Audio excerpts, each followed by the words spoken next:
We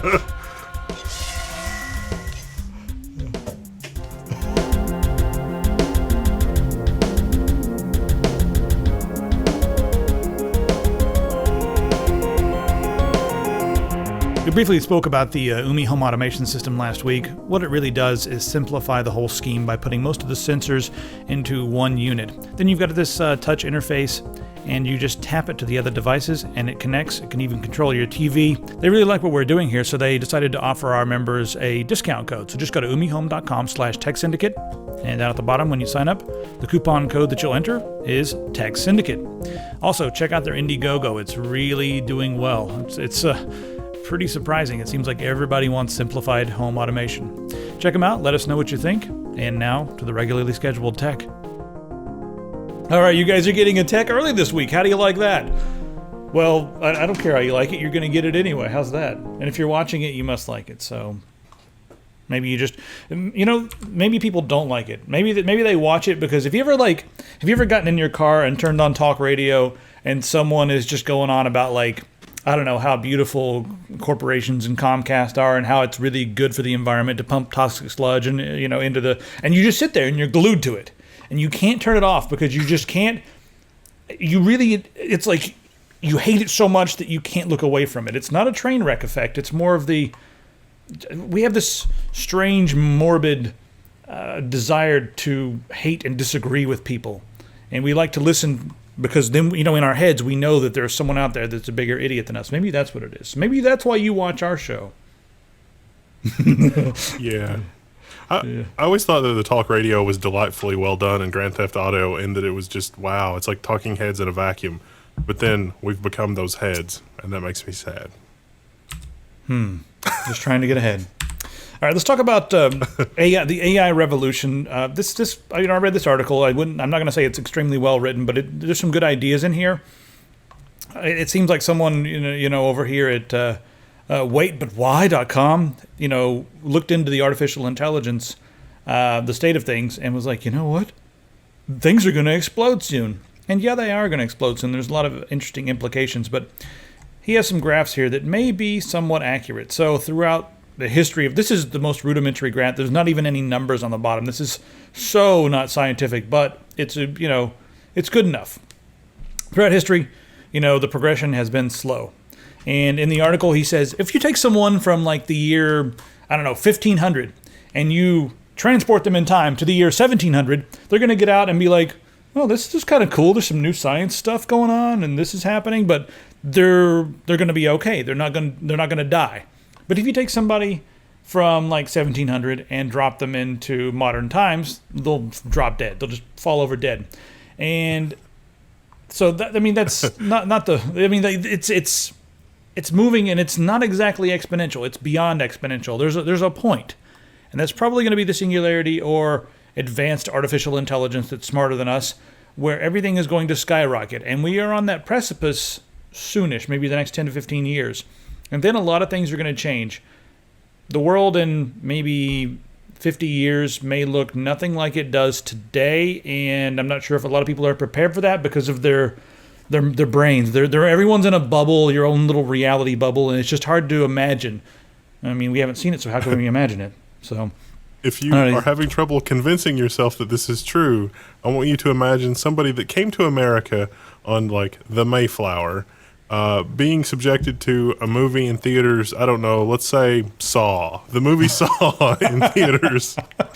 Why? For someone that came over on the Mayflower. I would not be surprised if they have a heart attack in the theater and die. Well, I mean, the Mayflower people, right? So let's talk about Christopher Columbus's people, the Nina Pinta Santa Maria and all those guys. They get over here, they'd probably watch Saw and be like, "This is kid stuff, man. What is this? We've got we've got some better ideas. Bring me some more native children. Bring me those Indians." Well, that turned dark fast. Is it Columbus Day yet? Can we rant about that? Well, I was thinking, that's about the right time in history, because if you go back farther in history, much beyond that they're not going to comprehend the horror of what they're seeing, and so it's a little bit wasted. I mean, you go all the way back and you grab a caveman and you strap the Oculus Rift on him, and it's like, hey, look at this. I really don't think that the caveman would have a heart attack from terror. But, you get somebody from, just before the Industrial Revolution, it could happen. It probably would happen. So I think AI is going to be upon us soon, and a lot of things are going to change. We'll talk about more of this in the science segment, but I wanted to kind of put that out there. There's going to be a lot of this stuff coming up throughout the episode. Now let's get into some of the normal stuff, I suppose. Oh, robots. That's another thing. Yeah, I should have put this in the science section, but it's interesting enough, and there's a lot of AI stuff going on. Japan, the government has allocated about 600 billion yen, that's 5.4 billion US dollars, for robotics projects. They've kicked. Let me open up their article on the japantimes.co.jp.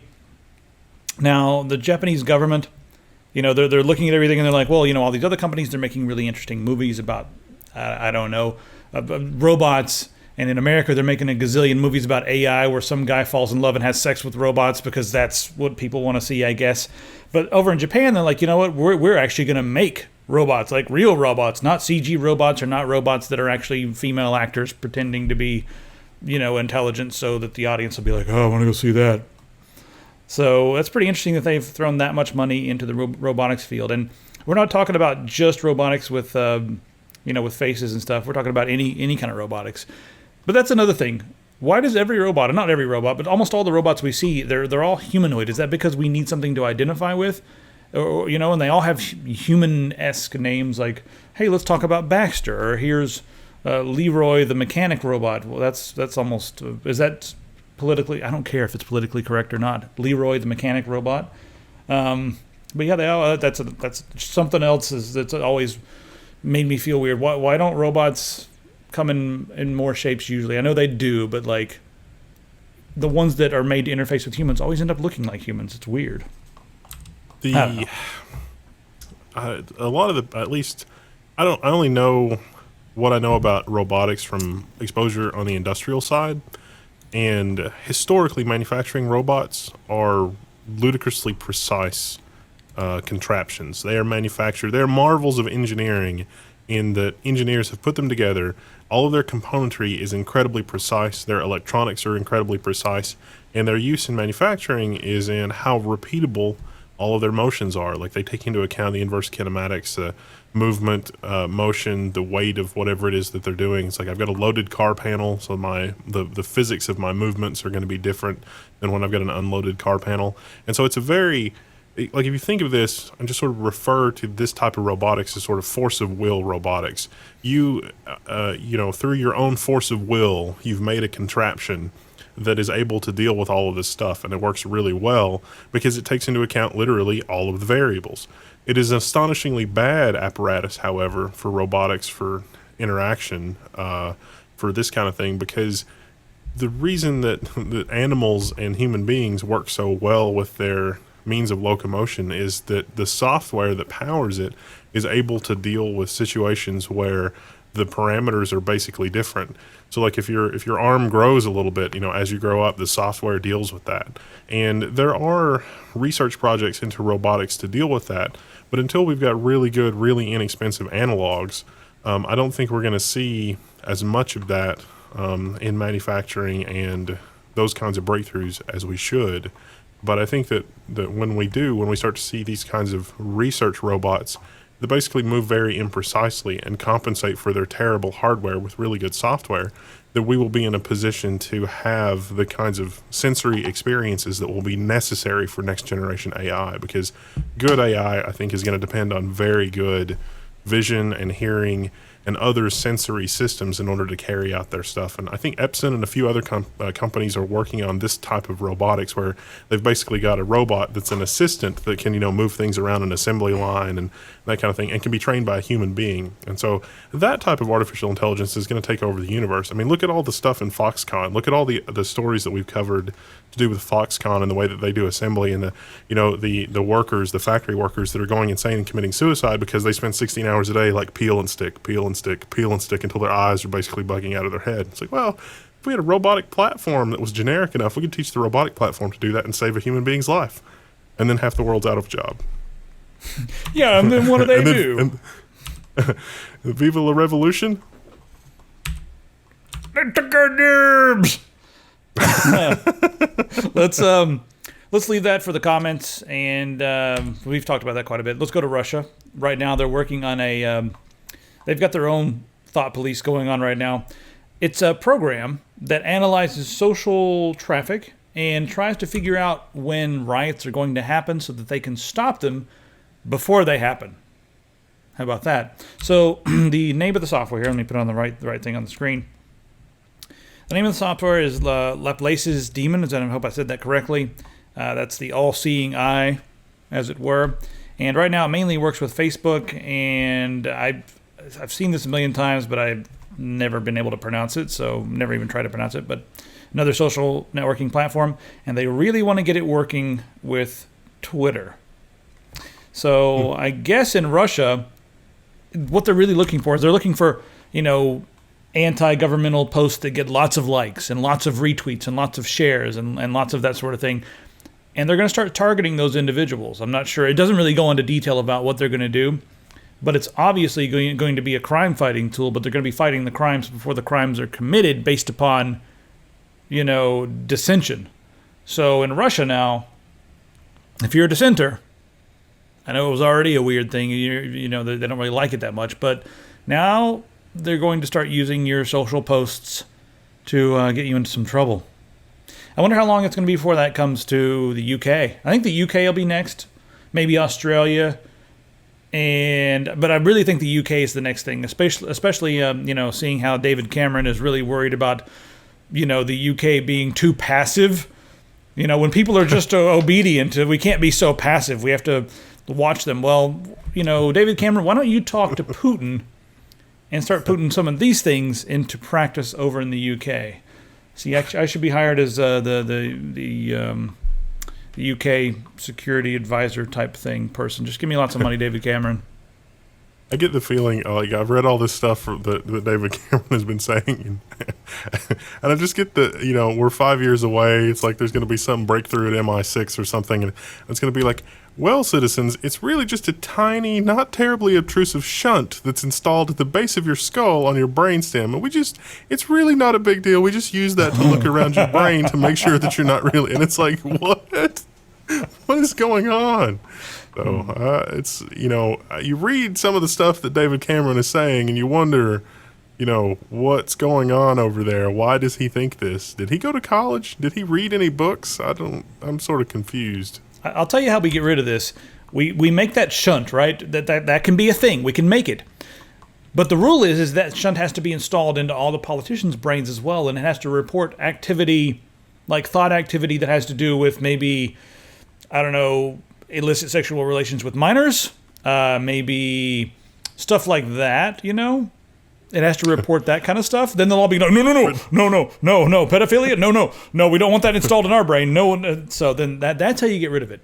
You make it report things like that on politicians, and you install it in their brain. Done. It's gone. Never happened. In fairness, the British royalty does seem to have a problem with that. Royally. All right, let's talk about RadioShack for just a minute. So RadioShack, they apparently sold off everyone's data, sensitive data, credit card information, well, not credit card information, but just like names and addresses of people who were customers, tens of millions, maybe hundreds of millions. So they recently were auctioned off for $26.2 million to Standard General. Those guys have also been buying up lots of their stores, and they bought the name. And along with that, to sweeten the deal, RadioShack was like, we'll throw in all of our customer data. Now, the FCC is pretty upset about this. And the reason being is not because they gave away all your data, because, let's face it, Facebook is a far more egregious offender in, as far as this goes. And the FCC is like, well, when you go to Facebook, you know what you're getting into because it's in the terms of service. It says we will come and cuddle with you at night and lick your ear and all that kind of stuff. That's all in the terms of service, so you don't really have any right to complain when, Zuckerberg crawls into your bed and licks your ear. That's just what's going to happen. But when Facebook crawls into your bed and licks your ear, that's a bit weird because it says, right there in the the RadioShack, when they do it, it's weird. It says right there in their terms of service that we will not sell or rent your personal identifiable information to anyone at any time. And then, as soon as they hit bankruptcy, they're like, we need to make some money. Maybe we should just go ahead and sell all that personal data. That seems to be the thing that makes the most money these days. Products? No, nobody wants that. Everyone wants personal data. So, yeah, they're going to get in some trouble for that. And the only reason they're going to get in any trouble is not because they were violating any data, but because they said they weren't and then they did. That's the big problem there. When you say you're not going to, then you do. As long as you say, hey, we're going to crawl on your bed with you at night, nobody seems to care, which is a bit alarming, but that's the way it is. I think that this illustrates, like, the data handling argument is a secondary argument, and this is why I think the people that are in charge are asleep at the helm. Because the data handling is a secondary argument, it's like as if you have the option to opt out. You don't really have the option to opt out. If you use a credit card for payment, it's going to be automatically tied to your profile. If you give them fictitious information, that's fine. That adds a little subterfuge, but there's stuff in their software to deal with that. The problem is that there isn't really anything that stops these companies from behaving this way in the first place. And as a consumer, you really don't have an option to opt out. The EU, at least, is moving toward giving consumers these kinds of protections. There's a lot more laws on the books in the EU than there is in the US for this kind of thing. But in the US, if you try to do a cash business anonymously, it's almost treated suspiciously. I mean, there's stories every day about, the DEA or law enforcement being like, he's got $100 in cash on him. That's kind of suspicious. He might be running drugs. Let's seize it and then use it for our operating budget. Or, Oh, God, I was trying to take a sip of my beer and almost spit it out. It's sad but funny and true. Yeah. And so the real problem here is that there's no recourse as consumers. Clearly, this happens a lot, and this doesn't just happen in a bankruptcy situation. We're talking about it in a bankruptcy situation, but think about all the mergers. Think about all of the mergers and acquisitions that American companies go through. I mean, everything here is conglomerated to the point of insanity. Think about all the data that like Walmart has on everybody. You don't really have an option to opt out. Like, yeah, you can pay in cash, but then you get extra scrutiny. You get sort of treated like a sub-citizen. This is just, this is not a tenable situation for the long term. Let's go ahead and let's go ahead. I was going to say let's go over, and then I said let's go ahead, but I said let's go over ahead. I don't know what that means. Let's go over and talk about the internet stuff, right? So the internet.org, right, that's Facebook's thing. I don't even think it's worth spending more than 30 seconds on this because we have already made our point about this. Now the EFF has come out in strong opposition of Zuckerberg and Facebook's their internet.org initiative to bring people in other countries onto the internet through their own service, which is basically a way for them to harvest everyone's data and lock them into a very small piece of the internet that is not the real internet. So the EFF wrote a really interesting article here on their website. If you guys want to read it, you can, but it is nice to see that the EFF is coming out. And also, like, every country, there's like 26 different organizations in different countries, a lot of these different countries. India is very strongly opposed to it, Pakistan, I should say. Many other places are very strongly opposed to the internet.org and their version of the internet. So that's interesting. All right, let's check out Squarespace. We've built our website with Squarespace. It's been incredibly easy. And the thing I like about Squarespace is the fact that it just puts the content forward and gets out of the way. There's not a lot of bubbly nonsense anywhere. Plenty of templates to choose from. And I know a lot of you guys want total control. There is Get Access. Just take a look at a couple of the different features here. There's the new cover pages. If you just need something, as a splash page or one page, you can use it for that, or you can use it as a cover page for your store or whatever. Really good for musicians. It allows you to integrate Bandcamp, or you can sell your stuff right on here, SoundCloud, whatever you want. About $8 a month, depending on your plan and what you guys are doing. And we do have some discount codes for the Tech Syndicate members. Just go to their website and use the promo code Tech Syndicate. You can click on the screen and get there just the same. Now back to the regularly scheduled tech. So Verizon, right, they picked up AOL and they also grabbed Huffington Post. Now, as it stands right now, if you go to HuffingtonPost.com, there's a whole page dedicated to Verizon's violations and Verizon's egregious statements against net neutrality. That's still there right now, but I wonder how long it's going to be there. Where's that link? Let's see here. Somewhere. There it is right there. I'll bring this up so you guys can see it. But yeah, this is on the Huffington Post. It's just, all this Verizon stuff. So I'm not sure how much longer that's going to be here. The Huffington Post has been a pretty strong voice for net neutrality. And now that Verizon owns them, I'm I don't haven't think it's going done to go very anything well. bad yet. We're just telling you guys to watch the impending train wreck. There's a tree on the tracks. The train is coming. This is going to end very badly. AOL owned the Huffington Post, and Verizon bought AOL.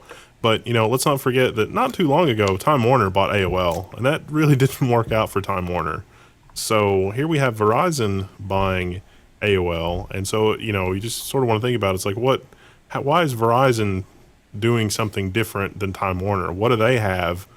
What do they have that Time Warner doesn't have? Because there are a lot of similarities in terms of infrastructure and the internet service component between Verizon and Time Warner. So what's the angle here? I want you guys to think back to another article we mentioned about Verizon starting a news website. This is what I think it is. There's no substantiation of this, but this is what I think. A couple of months ago, we had a story about Verizon starting a tech news site, and it's going to be the description from the spokesperson or whatever said something to the effect of, it's going to be like The Verge, but we're not going to talk about any of the political stuff and like the NSA spying and net neutrality and any of that. We're just going to have a tech focused news site. They completely disallowed those terms. So yeah, that's and so it's like, well, of course that's not going to work. It's like, I'm going to start a new news site that's terrible. It's like, who would even go there? But it's like, I guess if people are if people are only interested in the very basic, simple things that do not have historical, I guess, relevance, stuff like CPUs are cool because you put them in your computer and they make your computer faster, but every 6 months it changes, and it really, in the long run, in the long term, as long as that stuff's there and it's running in the background, it's cool. What really matters are the big issues, and not talking about the big issues. Some people don't care about them. They just want to know about the little stuff. So some people might like it, but it's still weird that they disallowed the discussion. I really do get tired. You good? I really do get tired of the shenanigans, and it's just, every week it's something. It's like, well, the politician couldn't get away with eating babies, live babies, but now he's trying to eat dead babies because maybe that's somehow okay better. And they found a loophole. It's just ridiculous. Yeah, it's just ridiculous to have to cover it over and over again. In order for evil to triumph, good men simply do nothing. So, it's just through an inaction, this will sort of deteriorate worse and worse and worse, and there'll be an erosion. And so somebody's got to do something. Hold on a second. I've got more important stuff here on Huffington Post. Wendell, did you know that Madonna's latest Instagram photo is stirring up a lot of controversy? Wow. And look at this. And so there are 12 things right here. 12 things that couples will not do in front of each other, even after years together. Oh, my God. And here's the sexiest marriage that nobody's talking about. Why is nobody talking about it? Thank God the Huffington Post is talking about it. We just can't. Oh, no. All right, I'm closing the page. And I'm never going back to Huffington Post again. I don't usually go there anyway. But, yeah. All right, next up, AT&T. We're going to talk about net neutrality for a minute, and the blowback from the decision to reclassify everything as Title II. So AT&T's stance is actually kind of funny, but not in a good way. It's funny and like, oh wow. When they were asked about, what do you guys think about the new reclassification rules, and they were like, yeah, we were just kind of ignoring them because the courts are going to overturn them anyway. That's it. That's their stance. They're like, yeah, it's no big deal. The courts are going to overturn that crap. We're not worried about it. These companies, they don't really know how to lobby, or because a couple of weeks ago we were reported that they were freaking out about the change in broadband, for 5 meg, and they were saying no, 25 meg is even on the high end. No one needs 25 meg, and now they're like, oh, we're going to roll out 2 gig, but no one needs 2 gig. And it's almost like they don't know how to haggle. It's like, how much bandwidth is enough bandwidth? 1 megabit. It's like, no, that's ridiculous. 2 gigabit. Well, okay, but that seems crazy too. It's 25 meg. It's like, who is running the show? We do have Comcast rolling out some broadband that's pretty nice, and that's mostly in direct competition with Google because Google's doing it in their area, and they're like, hey, why are you laying fiber in our backyard? Oh, you're allowed to? Oh, shit, we got to upgrade our stuff. But the funny thing here with this whole AT&T thing, in that same interview, AT&T was like, we're going to invest $18 billion this year. And you know what they're going to spend that money on?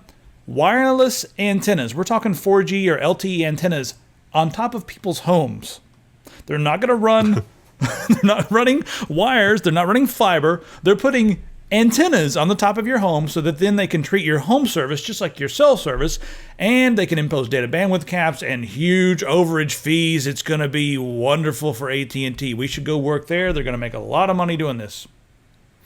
I was reading the transcripts from one of those congressional hearings, and I about fell out of my chair because there was somebody from Verizon Wireless, saying that they really thought the 4G, the next generation 4G LTE, was a solid bet, a solid competitor even for cable, because they could get up to 45 megabit per endpoint with that, and I just no, for a variety of reasons, no. If I really have to explain it, blood is going to shoot out of my nose. Well, you know what's really funny? I've got T-Mobile here, and I just upgraded my service to the regular T-Mobile. I had the prepaid because when I'm going over to China, you get free roaming. So I was actually really shocked. I went into a T-Mobile store here over in Bellevue, and I could not believe the quality of the customer service. They were laid back and cool, and the guy looked at my phone, and I was like, everything's unlimited, right? Everything. And he was like, dude, everything is unlimited. And I'm like, you better be. And he was like, well, tethering is not unlimited, but wait a minute, is that a 1+1? And I was like, yes, it's a 1+1. He's like, yeah, tethering is unlimited on that phone because we can't tell the difference in regular traffic and tethered traffic. But anyway, the long story short here is that T-Mobile, they're unlimited everywhere, and Comcast may be rolling out bandwidth caps. They're talking about it so far. I've been making several phone calls, and there's a few internal memos saying that they're going to be actually rolling those out, just like Cox did very soon. They're not sure when, but as of late, they have been talking about it internally. If they roll out their bandwidth caps, I'm going to be screwed. However, I do have my T-Mobile account, and I can tether, and it's unlimited because I've got the 1+1. If you have an unlocked phone like a Nexus or a 1+1 or something like that, you can tether, and it's unlimited. They can't really, do anything about it. So the bottom line here is that I have a faster upload with my T-Mobile phone than I do with Comcast here. My upload's like 26 or 27 megabits per second. So I can just plug that in and tether it and upload, and that's what I'll have to do because Comcast is my only choice here, which is also really strange. I'm not sure why Seattle has not upgraded their infrastructure. There should be multiple choices at each address. I was shocked when I was like, what do you mean there's only one choice? Isn't this like, technology mecca here? They were like, well, it's not Taipei or anything. The technology mecca has been carefully engineered by the incumbent players so as to create the illusion but entire absence of competition. Yeah. Well, there sure are a lot of developers living here, though. That's one thing.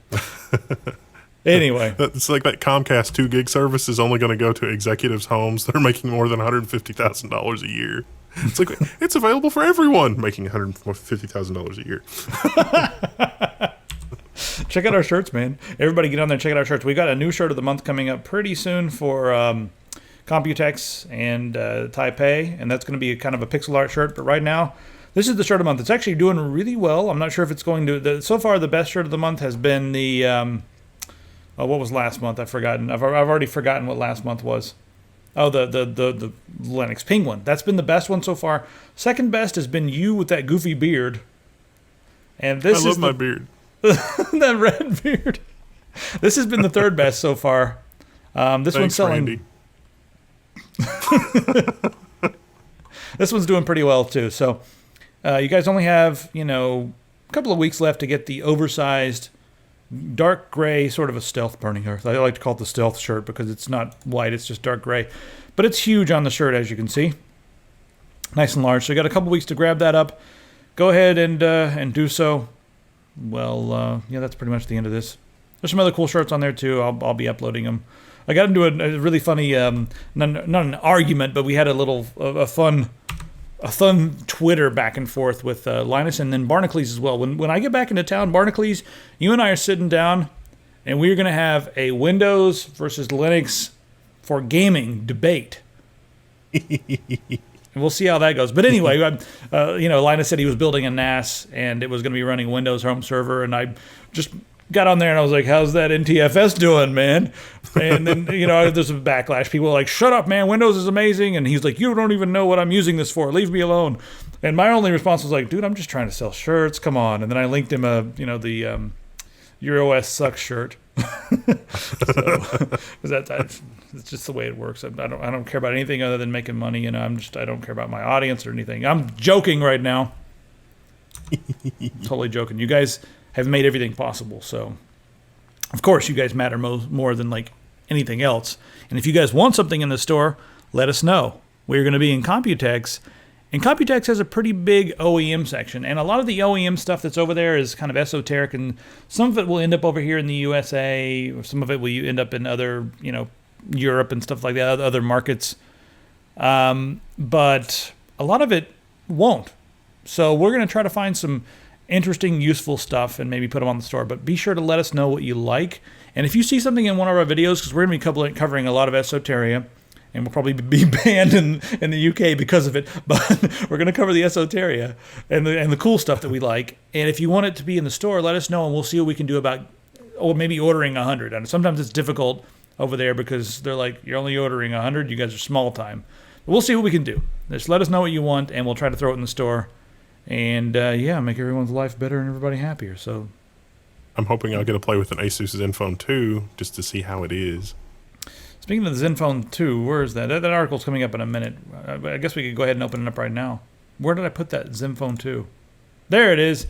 The Asus ZenFone 2. It's sort of it's cheaper than a OnePlus One, but it's at $299. It's a 2.3 gigahertz, phone with 64 gigabytes of storage.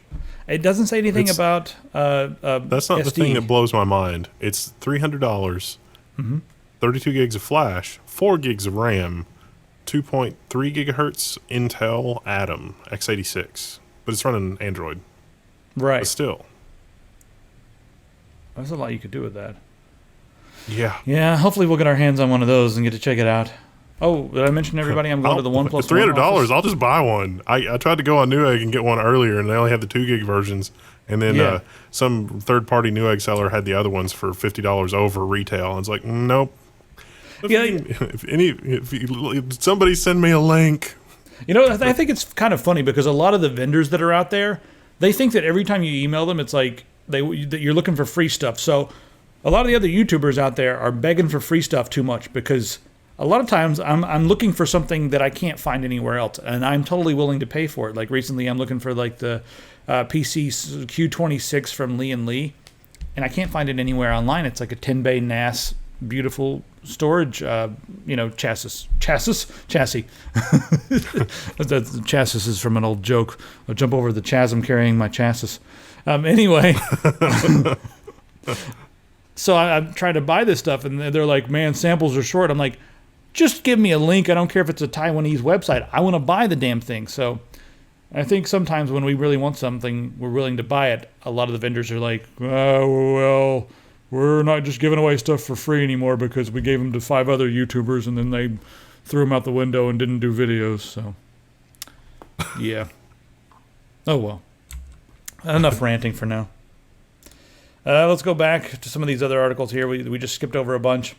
You guys remember, obviously, we talked about it quite a bit, the Apple $930 million win over Samsung over the rounded edges and they basically said that the Samsungs look too much like the Apple devices, and they sued, and they won for some weird reason because you can put a patent on rectangles with round edges. Well, an appeals court found that some of it was not valid, so they knocked off around $400 million from the lawsuit. I still think it's absolutely ridiculous that Samsung is paying anything at all, and that Apple was allowed to patent rectangles with rounded edges. It's only 340 million of the 900 plus million, so they've got a ways to go before they whittle that back down into numbers that my feeble brain can comprehend. Yeah, it'll be in appeals courts for quite a while. Anyway, we got more hardware stuff to talk about. AMD, they came out and really talked about their new high bandwidth memory, their stacked memory. And they've fired a few shots at Nvidia. They actually said Nvidia was about a year behind. But the bottom line with this high bandwidth memory is, take a look at this diagram here. This is the way you have to arrange GDDR5 on your PCB around the core, and it has to be close to the core because the latencies are going to get ridiculous if it's far away. Now, it also uses more power. I mean, GDDR5 is about as good as it gets, but if you start stacking your memory, we have a whole different thing going on here. So with the stacked memory, apparently they're using far fewer watts per, gigabyte of data.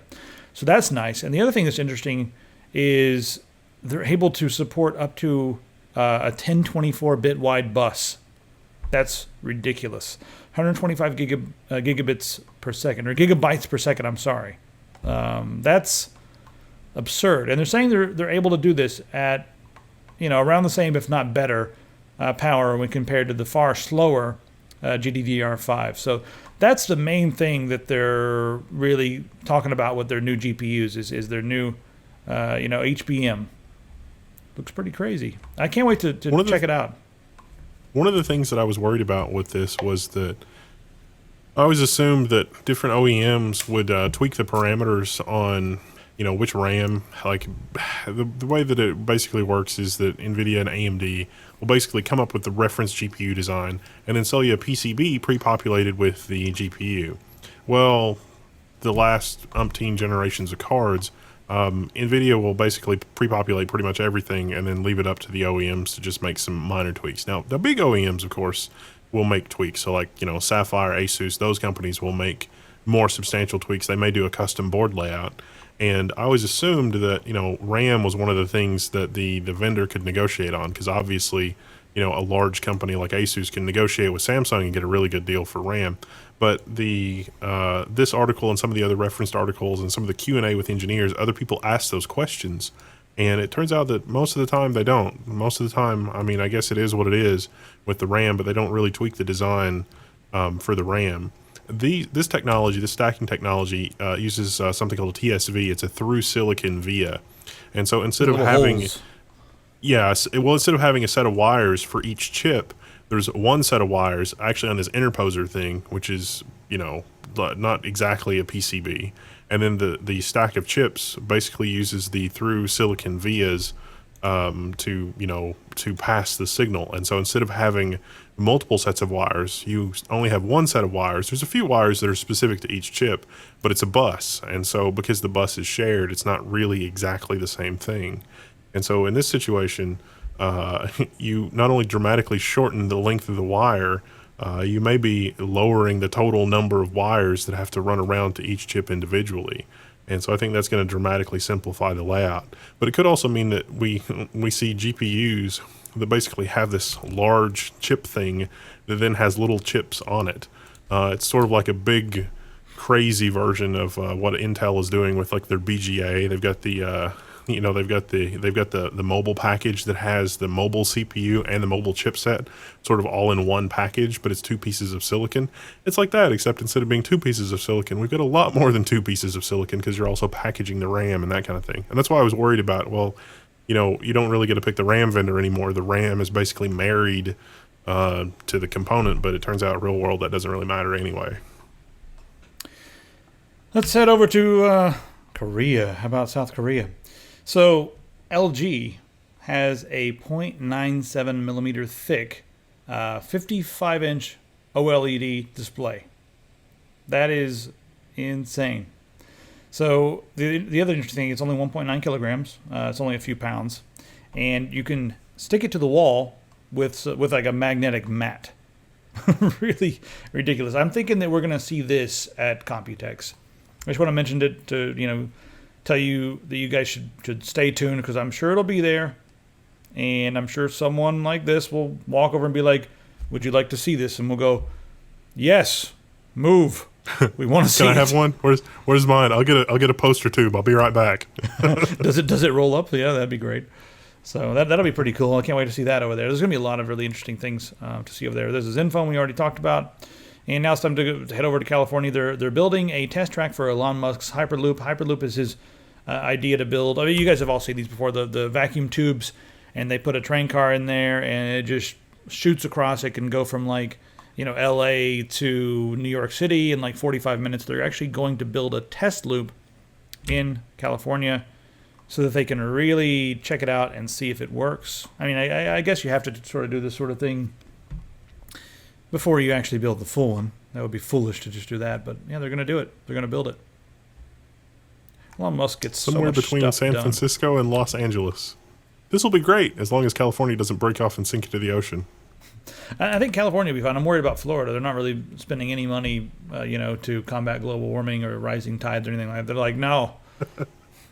Give me another. Your fine is going to be in the mail for mentioning Florida and global warming. What's his name? Hear me? Who's in charge down there? Jeb Bush these days? I forget. What's the guy's name? Yeah. Somebody. Say something we don't agree with? That's a fine. Yeah.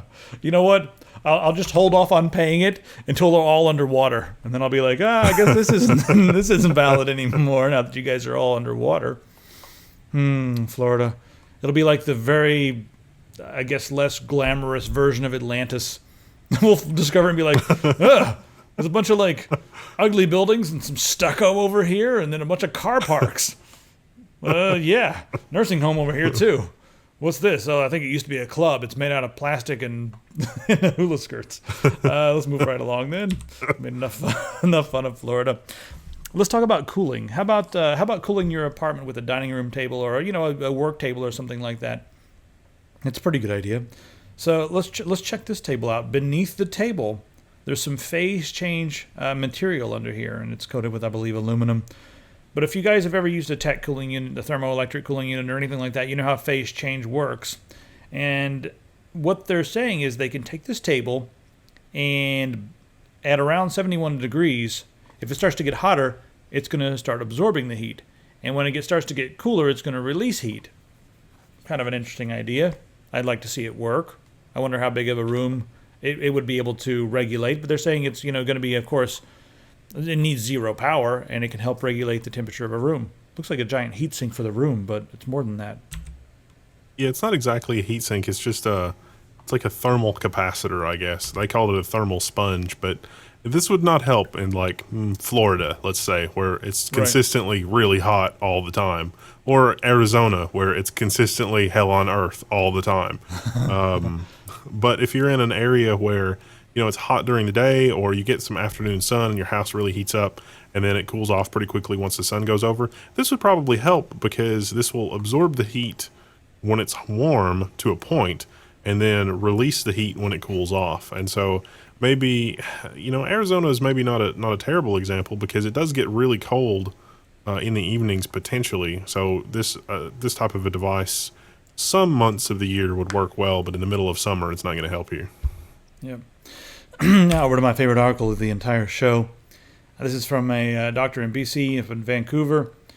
He says that a bionic lens could give us perfect vision. Now, Pistol sent this over to me because I've been talking about, I don't want LASIK. I want the better version of LASIK, and I know you can get better, updated versions in Germany and that sort of thing. They're just not legal here, thanks to the FDA. But this could be available in a couple of years after they do some clinical tests. Now, what they do is essentially remove your lens. It's very similar to glaucoma surgery because you can't get glaucoma anymore with this because glaucoma happens thanks to your lens.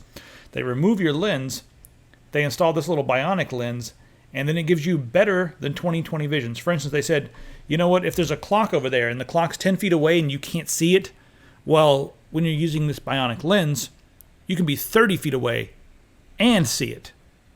That's really, really awesome. The other thing that's pretty cool about it is they said it should be sort of a pain-free procedure. A lot of the nonsense that happens when it comes to laser surgery and that sort of thing are going to be a non-issue. It's very simple, and the device it's shaped kind of like they said. It's folded like a taco, or a taco shell. That is not a taco. You put it in your eye, and within 10 minutes, it flattens out to your eye, and it naturally seats itself, and it becomes your new lens. And that's it. You're done. You can see forever. And that's it. I think it's funny. The Dr. Garth Webb is his name. He said that his heroes were cowboys, and cowboys didn't wear glasses. So I guess that's. I don't care what his inspiration is. I just really want this because I'm wearing contacts right now, and without contacts, I wouldn't know anyone. I mean, I wouldn't see anything. I had a bit of an idea for an invention that's kind of similar to this. The timing is spooky. So, you've seen the steampunk glasses, and it's got the little magnifier things that come down, and it's like, yeah, it's like a hipster, no one cares. But yeah, it used to be cool until they got their hands on it. you combine. I mean, it's useful for doing like if you need to see something up close. But imagine a version of that. So, well, set that aside for a second. Think about we've got laptops now that have ridiculous. It's like, oh, I've got this 13-inch laptop with a 4K display. I'm kind of a pixel junkie myself, as evidenced by. And so I kind of would. I was kind of thinking about this. Is like, what if I did a version of those glasses that had a milder magnification at a distance, so that I could get better than 20 by 20 vision. Then I could run the 4K display in the laptop at 4K. No one else will be able to read it because the fonts are so tiny, but I can just flip down my things for the glasses, and then I can have a 4K laptop. I can have a 4K 13-inch laptop with all the screen real estate I can stand and still be able to read it. That'd be kind of cool. That would be the really good thing for portable computing. I would be in line for that, too. Yeah, I would be in line for that. All right, what's next on the list here? Let's bring it up, shall we? Find out. Ooh, some scientists. Okay, there's some really interesting drugs coming out, and a lot of people were working on this whole anti-aging thing. But some scientists say they have a drug now that could rejuvenate aging muscle and brain tissue. So I'm going to leave this alone until there's more clinical studies, because a lot of it, I'm always afraid that a lot of it's going to be like, buy the new stupid drug, and it's a sales ploy or something. But this is it's on Science Alert, somewhat reputable. I'm not too familiar with them, but it's not on some cheesy website where they're trying to sell something. So, My inner Johnny Carson is channeling a news story from next week, which is Ray Kurzweil buys said company. Karnak the Great. Yeah. All right, there's not a lot of gaming stuff to talk about right now, but I did want to bring up the MAME article. MAME it's the multiple arcade machine emulator. It emulates most of the old arcade machines and games. And if you're anyone who's ever built an arcade cabinet, a lot of you guys have used MAME for those. I use a combination of different emulators for old arcade games like Kawoks and MAME and all kinds of different things, Nebula even. But the MAME, it's now open source.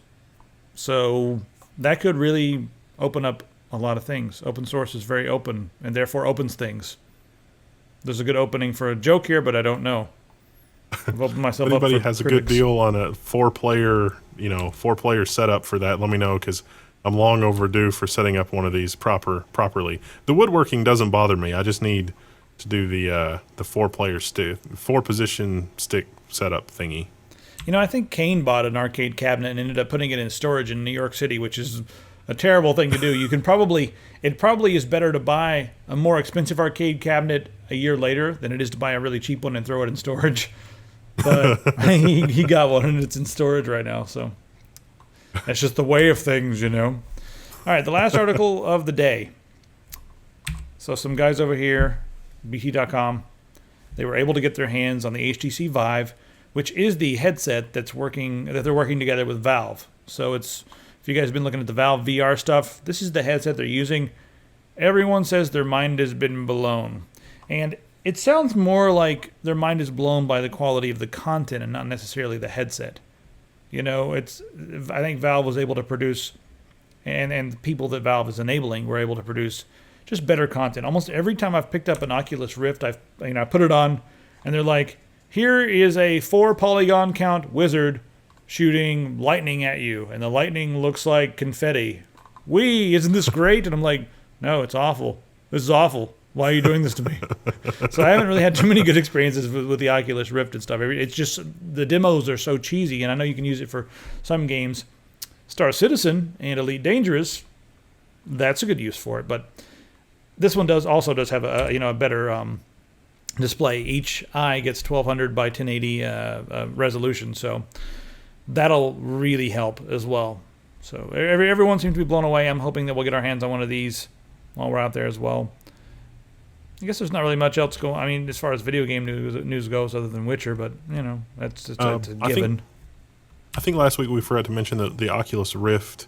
They figured out it's like, okay, the back of the envelope calculation on exactly how much graphics horsepower you need for the Oculus Rift is that you basically need to be able to drive 3 1080p displays fast in order to have a good experience with the Oculus Rift, because things like frame rate dip and low frame rate are The problems from that are magnified 1,000-fold when the glass or when the display is that close to your eye. So motion sickness and delay, and the key to a good experience with the Oculus Rift was all around a low latency graphics stack. And so with that announcement, they also put the Linux and OS X development on hold. And they're sort of saying, like, you need a 290X or a 980 or the upcoming 980 Ti from Nvidia to really be able to drive the number of pixels necessary for Oculus Rift. I guess so. Frame latency is the main thing there. I mean, I guess you have to have power, but frame latency is very important then. Interesting. Anyway, I guess that's about it for now. I'm heading to China tomorrow. So I think I want to hang out a little bit. And I'm not far behind you. Yeah, you'll be in Taiwan. I'll be seeing you over there. So again, guys, in China, I'll be in Beijing. It'll be down in Shenzhen, and it'll be fun. I'm going to the 1+1. I guess I'm going to go meet with some guys there and see what they've got going on. Maybe we'll take a look at the 1+. I always call them the 1+1 people. They're the 1+. Maybe checking out the 2. No guarantees. Also going to see Deepcool while we're in Beijing. Check out their factory. So thanks very much to Deepcool. We're very excited about that. I've got some secret T-shirts around here. Where are they? They're somewhere over there. The 1+ people. Yeah, the 1+ people. And then, of course, we'll be in Taiwan. So thanks to everyone who's making this possible. And we got a pretty good-sized crew going. But so I'm going to say thanks to Deepcool, thanks to Corsair, thanks to MSI, thanks to Intermax, and thanks to Zotac. So we've got all those guys helping to make this possible. It feels good for all of them to believe in us. It's nice. Thanks, guys. Yeah. And let us know if there's anything particular you want to see. We do listen to you guys. And I will be able to check messages even when I'm in China, kind of maybe on a very, very, very slow VPN thanks to Viper VPN. So I'll try to get it going. I'm not sure if PIA will work or not, but if private internet access works, I'll use them because they're usually faster. But who knows? Anyway, see you guys in the comments and on the website.